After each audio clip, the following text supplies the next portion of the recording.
بسم الله الرحمن الرحيم. اللهم صل وسلم وبارك على سيدنا محمد وعلى آله وأصحابه أجمعين. ازيكم حبايبي، عاملين ايه؟ يا رب تكونوا بخير ان شاء الله. النهارده هعمل لكم بقى وصفة جميلة. طبعا كلكم عارفين، اول ما شفتوا الحاجة عرفتوها، الا وهو المحشي. طبعا كلكم بتحبوه، مفيش حد ما بيحبش المحشي. ماشي ان شاء الله، باذن الله هعمله لكم ويعجبكم طريقتي باذن الله، ونعملوه مع بعض ونشوفوا ان شاء الله ايه الوصفه بتاعتي كده هتعجبكم ولا لا. شوفوا النهارده ده طبعا بتنجان وكوسه وفلفل زي ما انتوا عاوزين بقى، اللي بيحب اي حاجه يحشيها.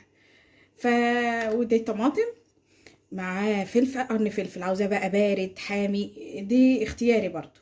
بصل، توم، كزبره مشكله، خضره مشكله، كزبره على بقدونس على شبت، كل دي خضره مشكله قطعتها. بس تعالوا نشوفوا الخطوات انا هعملها ازاي. يلا مع بعض نجيبوا الخلاط الاول. يلا يا حبايبي، بص في الخلاط بقى هنحط الثوم الاول. في خامه هما كام يعني 6 فصوص ثوم كده ولا حاجه. ماشي. ونحط قرن الفلفل. ده قرن الفلفل هقطعه كده. شوفي بقى ايه بتحبي، ايه حامي بارد زي ما انت عاوزه، ده اختياري اهو في الخلاط. ماشي. وبعدين نقطع الطماطم. هنقطع بقى الطماطم اهي في الخلاط كده. هنقطعها بقى اهو كلها كده، واوريكم بعد ما اقطعها هنعمل ايه. اهو يا حبايبي قطعت الطماطم اهي في الخلاط كلها، مع ايه بقى؟ اوعوا تنسوا، مع الثوم والايه والقرن الفلفل بارد حامي زي ما انت عاوز، ومعلقه صلصه. الصلصه دي انا اللي عاملاها ان شاء الله، نبقى نعملوها مع بعض برضو، جميله وتوفر كتير، احلى بكتير من اللي بره واضمن. نضرب بقى ده كله نرجع ونشوفه هنعمله ايه. اهو يا حبايبي ضربت خلاص ضربت الطماطم. هنعمل ايه بقى؟ هنبشر البصل. شوف البصل كده في البلاستيكه كله كده.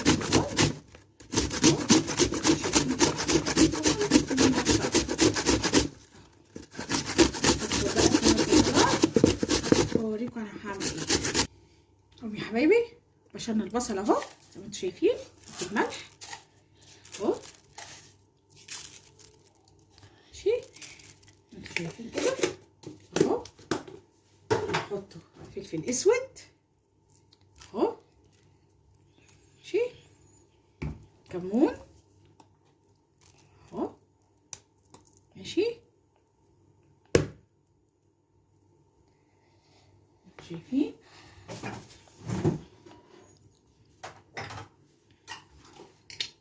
وبقى 7 بهارات، 7 بهارات على المحشي. اتفرجوا بقى على الطعم من كل حاجه. ال7 بهارات نص معلقه كبيره، نص معلقه من الكبيره دي، والباقي كله حطوا. الكمون حطوا معلقه كمون حلو يعني للمحشي، والفلفل الاسمر برضو نص معلقه. ماشي.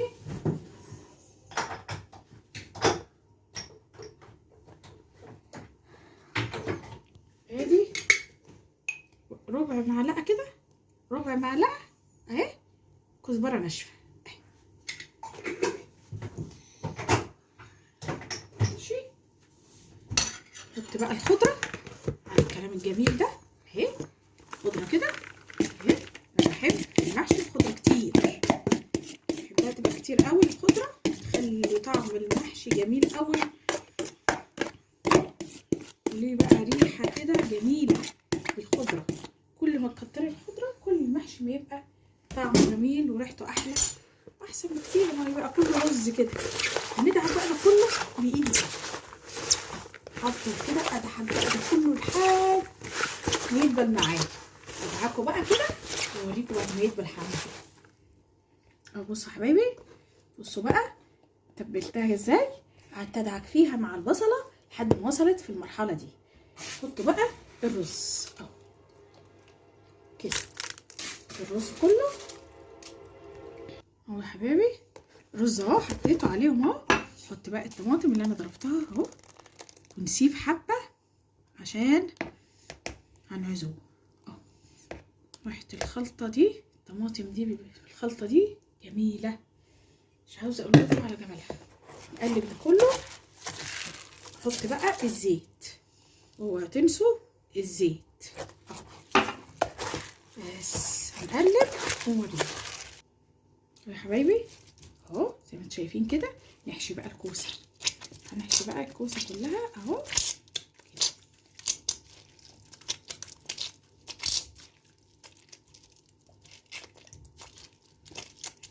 اهو خلاص نحشي بقى كده، متضغطش جامد عشان تبقى ايه ولا، ونسيب مسافة كده من فوق عشان الرز ما يطلعش اهو. ماشي، نحط كده نحشي اهو، متضغطش جامد، نضغط شوية يا دوب بس ندخل الرز لجوه اهو كده زي ما انتم شايفين اهو. احشي بقى كوسة ونشوف الباقي هيعمل ايه، واوريكم بقى بعد ايه حشينا الكوسة ازاي.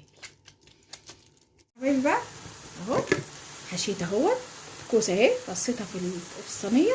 وبصوا حشيت برضو اهو بتنجان، بصوا البتنجان مع الفلفل اهوت حطيته في حله واحده، ولعت النار اهوت. بصوا بقى هحط ايه على الكوسه، شويه طماطم اللي احنا كنا خلطينهم اللي قلت لكم خلوها، احنا هنعوضوها اهي اهي ماشي. وشويه برضو على الطماطم والبتنجان، شويه على البتنجان والفلفل، وهنجيبه ميه. بصوا يا حبايبي بقى هنزود اهي ميه على الكوسه اهي، ميه على الكوسه كده اهي عشان تستوي، عشان ما نزودلهاش ميه تاني. وشويه زيت اهو كده، شويه زيت كده على الكوسه. نزود برضو للفلفل والبتنجان، الفلفل والبتنجان برضو نزودهم بقى ايه بعد الطماطم ميه اهو. احنا ايه زي ما احنا قايلين احنا حطينا طماطم برضو اهي، ما نخليش الحبه الميه اللي احنا زودناها تطلع لفوق، لا تبقى نص الحله بس هيستوي ما تقلقوش. شويه برضو زيت اهو اهو على الوش كده يدوها لمعه. بس احنا حطينا في الميه شويه ملح، حطينا في الميه اللي احنا زودناها دي مع الطماطم شويه ملح، وهنسيبهم بقى يغلوا ويستووا. لما يستووا هرجع اقول لكم هنعملوا ايه تاني. بصوا يا حبايبي بقى، بصوا الصينيه بعد ما طلعت حطيت شربت بقى وطابت اهيت وبقت زي الفل كده، بعد ما شربت كل الميه بالطماطم اللي انا كنت حطاها. بعد كده دخلتها تحت الشوايه في الفرن. بصوا الجمال، بتبقى بقى ناشفه كده. بصوا الصبع، بصوا جمال الصبع، بصوا جمال الكوسه وجمالها، بصوا محمره ازاي. هتدوقوا طعمها بقى رهيب. انا ما بعملهاش في الحله، بعملها كده على طول في الصينيه، تبقى جميله. هوريها لكم دلوقتي كمان لما اغرفها مع المحشي التاني. تعالوا اوريها لكم. بصوا حبايبي بقى، بصوا الجمال، بصوا ايه رايكم؟ طبق محشي بقى جميل ولا ريحته، مش عاوزه اقول لكم على ريحته وحلاوه ريحته وطعمه بقى. انا دقت دلوقتي واحده ما قدرتش اقاوم الطعم، لقيته روعه ان شاء الله. والله العظيم هيعجبكم، لازم تجربوا الخلطه دي بتاعتي ان شاء الله تعجبكم وتبقى جميله. وتكتبوا لي في الكومنتات ان انتوا جربتوا بالذات المحشي ده، تكتبوا لي ان شاء الله تجربوه ويعجبكم باذن الله. ما تنسوش بقى ان شاء الله تشتركوا لي في القناه، فعلوا الجرس وتعملوا لي لايك، واكتبوا لي في الكومنتات ان الوصفه ان شاء الله تكون عجبتكم باذن واحد احد. اشوفكم على خير ان شاء الله في وصفه جديده، ويا ربنا يخليكم ليا وما يحرمنيش منكم ابدا ان شاء الله. اشوفكم على خير. السلام عليكم ورحمه الله وبركاته.